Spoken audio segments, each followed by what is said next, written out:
سلام شباب. واش الشهاده ولا سكيلز؟ طبعا الا كنتي في المغرب فالشهاده مازال كيعتمدوا عليها، ولكن بعض الشركات الاجنبيه او لا لي ملتي ناسيونال ما كيعتمدوش بشكل اساسي على الشهاده، خصوصا في المجال ديال الاي تي. الا كنتي كمطور ويب او كديزاينر او متخصص في مجال نيتوركين او مجال سايبر سيكيورتي فلا بد من سكيلز. شنو كنعني بسكيلز؟ كعني انك تكون اوتونوم في المجال ديالك. كيفاش تقدر نطور من المهارات ديالك؟ كاين جوج ديال الحوايج اساسيين خصنا نبداو بهم اللي هما سيلف ليرنين وسايد بروجيكت، التعلم الذاتي وتطوير المهارات من خلال المشاريع. ناخذ مثال ديال ديفلوبر. خص يكون عندك مهارات اساسيه في البرمجه.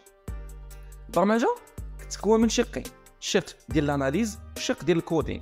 يعني خص تكون كتفهم ستركتور ديال لا بروبليماتيك وتلقى الحل لهاد لا بروبليماتيك.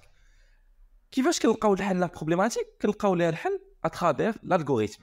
دونك اول حاجه خصك تكون كتعرف الالغوريثميك وابخي دوز واحد لونغاج دو ستركتور با او نيفو.